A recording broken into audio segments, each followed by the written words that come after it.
Salut, c'est Marie de Just French It. This week, we talked about taking notes, and I showed you how beneficial taking notes was, not only for your memorization, but also for your long-term learning and personal satisfaction, right? It feels good, so it's good to do it. But there are a few things that you should avoid when you are taking notes for your language learning, right? And I'll show you just how to actually take notes at the end of the podcast. So, first mistake that you're making when you are taking notes is that you are writing down everything, and it's so easy to do that, believe me, because when you are taking a class or watching a video lesson or hearing French people speak, actually, you want to be able to remember it all, right? But that's not what you should aim for. When you are taking down notes, you need to still be aware of what is happening, especially if you are taking notes from a live lesson or with your tutor.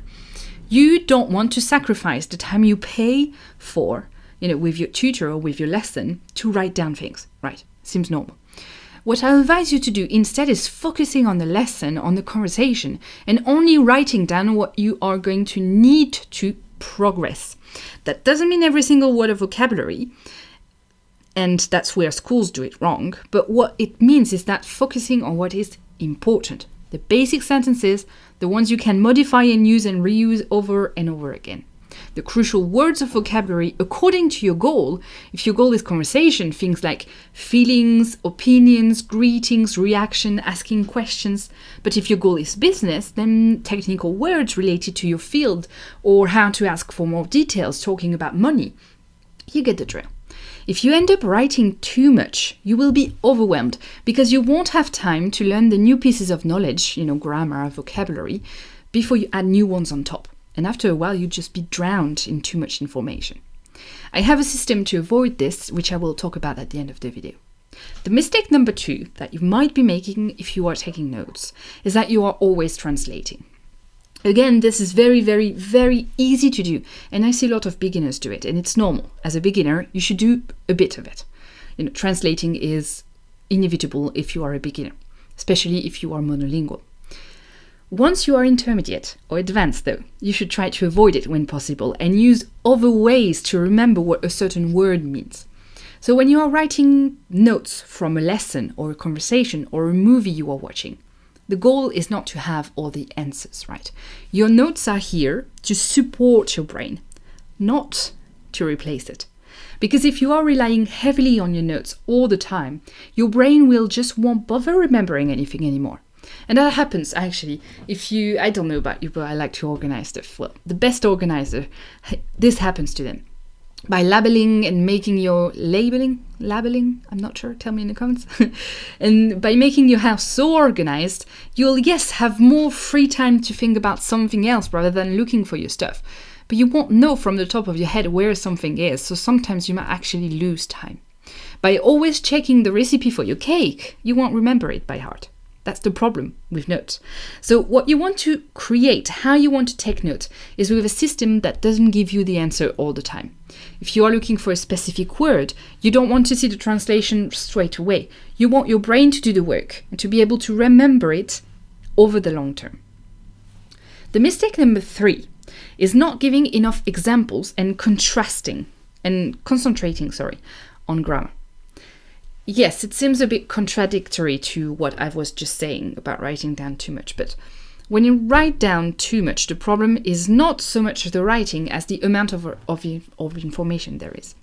So instead of writing down the full grammar rule, what I want you to do and what I advise you to do is you to write down the examples. Because when you then check it out, you will remember the sentences that you will have plenty of examples to use.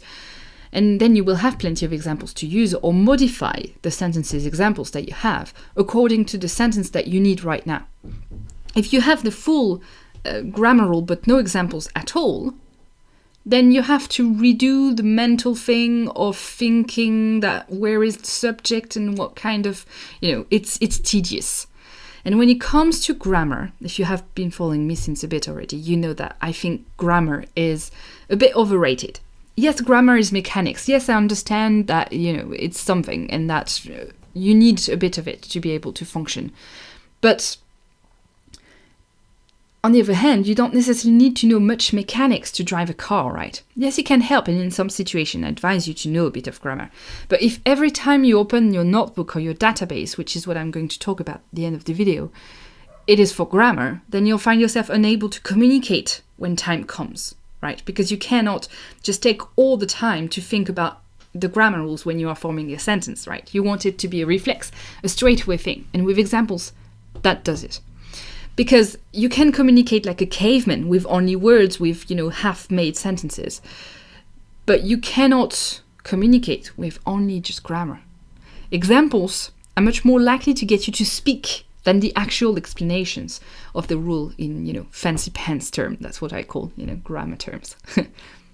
Mistake number 4 is not having a way to organize and research things that you already know.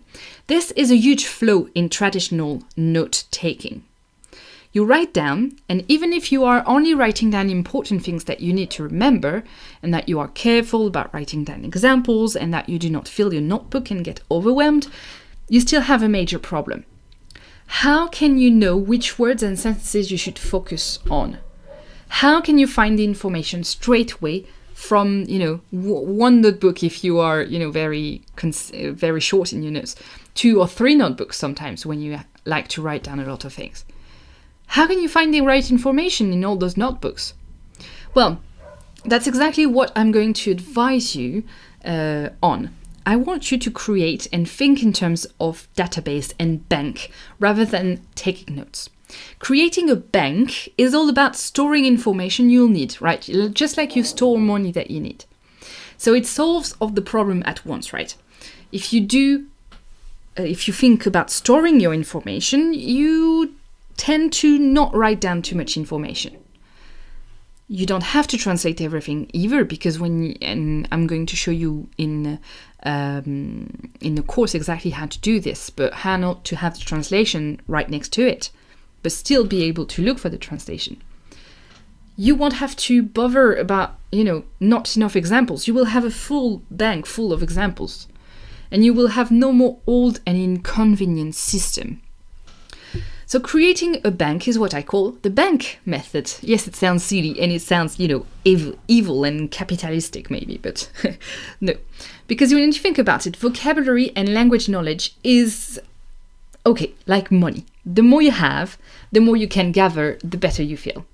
I'm not saying that money is happiness, don't twist my words, that's not what I said, but, money makes you feel good, right? You can do stuff with money. Well, you can do stuff when you have vocabulary and when you have knowledge about a language, right? So why not create a bank for your language learning? Okay, enough with the metaphor, but you get my point. Creating a bank, a database, is simple, is straightforward, and it makes taking notes super duper easy and efficient. You don't need to waste all your lesson writing down stuff, and you certainly won't waste time trying to look for the words you wrote down, but you can't quite remember where. Setting up the database, setting up this bank, only takes around 10 minutes, so it's very quick, very simple, and it's what I am showing you on my screen in the bank method course. It's a series of videos that are taking you through setting up the database, how to fill it, how to use it for better language learning and memorization as well, because it has another superpower. It's incredibly easy and you won't believe you used to do it any other way, trust me. The link to the course with a special discount is in the description box below the podcast or on the Just French It School, which you can access on justfrenchit.com. The price will go up on Monday, so grab it now. You can always follow the course next week or whenever you want, really, on any device. It's accessible online. I'll see you in the first module where I'm going to show you how to set this database. C'est parti. See you there.